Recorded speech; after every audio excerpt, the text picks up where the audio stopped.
Where's Bobby? Huh? Have you seen Bobby?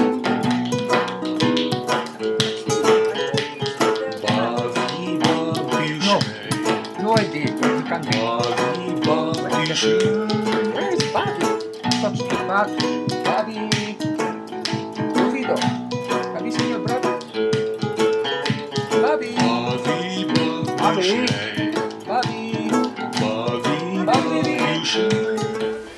So welcome again to the Echo Backyard Farm. It's been a while since we uploaded the new video.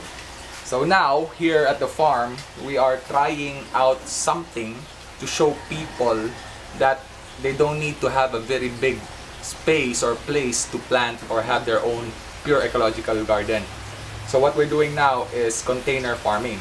But of course, when you're doing container farming, you're limited to the soil inside of your container. So you need to always or constantly replenish the nutrients in your container. So what we do is, we made an extract of things.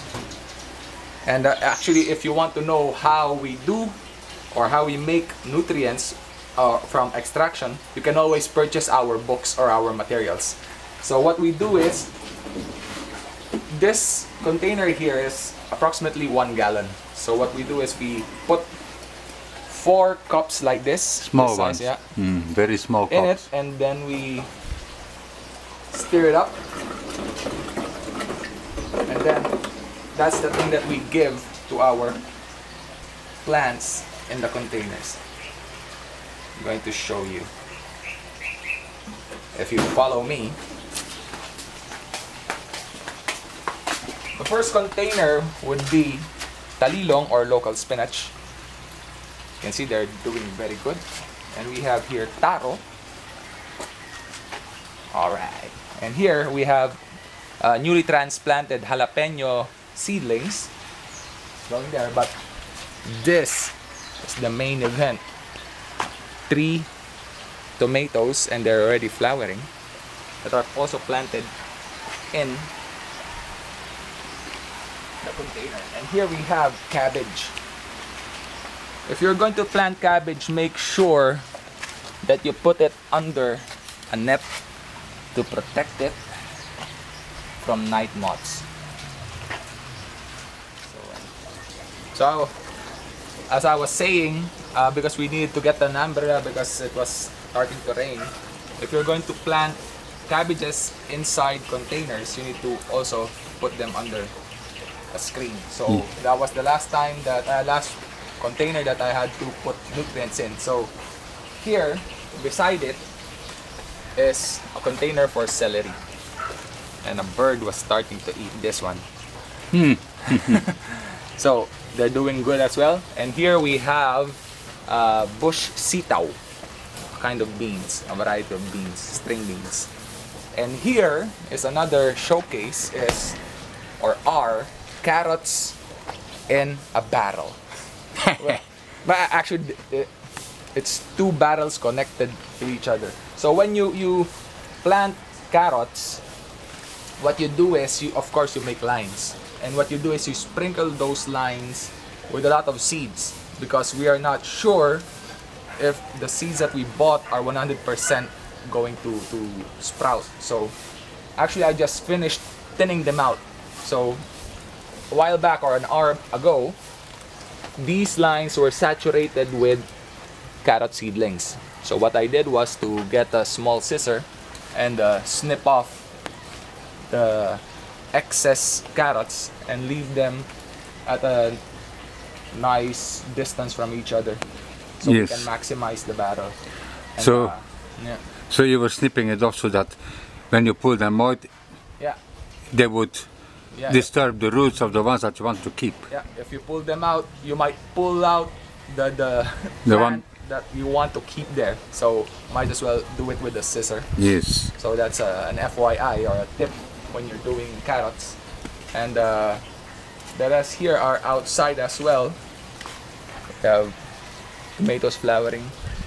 So we're just waiting for them to develop into fruits. And papaya. Yeah. And there are more tomatoes there. We have to clean again once the weeds. Yeah, we need to weed. Yes. And over there you can see we also have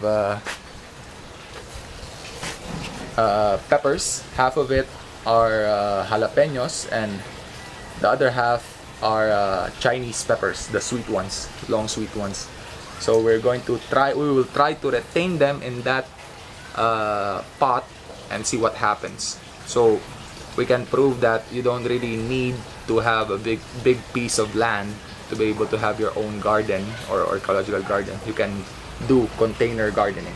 Alright. Do you know what these are? That distinctive wrinkle or wrinkles on the fruit. These are habanero peppers.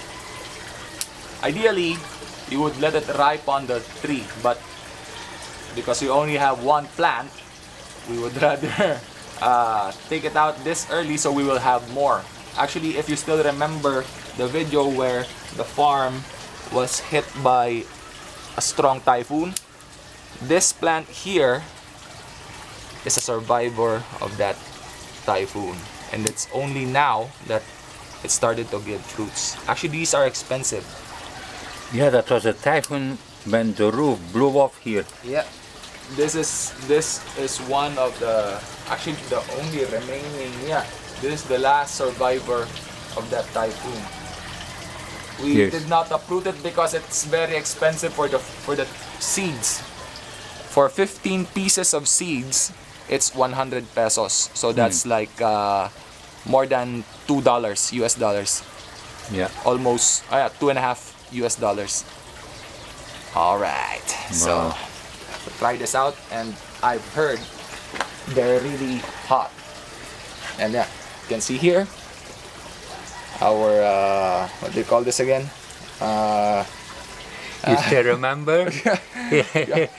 Artichoke. Yeah, one of also the survivor. Yes, survivor, yes. yeah. Two. There's one there too. Yes, on the other side. And we started planting garlic as well, and we have the plot, one whole plot with garlic. All right. But what I observe with this artichoke, when the weather is cooler, they grow better. Yeah. So I think if we would be a little higher still during summer, they would do all right. But during summer now, when it's really very hot, they sweat a lot. Yeah. They wither a bit. Yeah. Yeah. All right. So this is a celery plant that we transplanted here. So it's doing very good. See, we discovered that celery, when growing celery, it's better for the celery not to get direct sunlight, or else they will turn so green and they become tough. So what we did was to make more seedlings and planted them here. Alright, so aquaponics is very ideal to grow celery. So that's what we're doing here now. Alright, they're really beautiful. Alright. What are these you're planting, Pa? This is red romaine. They're still green, but they will become red later on. Yeah. Yes. Like you can see, slippers are not just for feet, they're also for the knee. Because it's too difficult to just bend. Yeah, it's bad for your back. Get another Yeah. retinal detachment. Yeah. So that's the red romaine that we're planting. Yeah. That is red rapid. Yeah. We don't cover these. Why?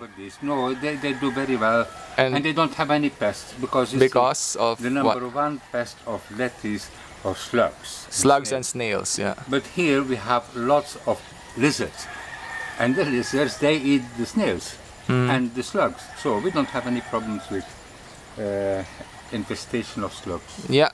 If you have reptilian friends at your farm, do not chase them away, because they are your friends and they will help you with growing lettuce. And in order to have those friends, you always see to it that you have some wild areas around, because that's where they hide. Yeah, they need a place to call their home. Yes, and it should be cool. Homes. You see, so they can be under and so, yeah. Yeah.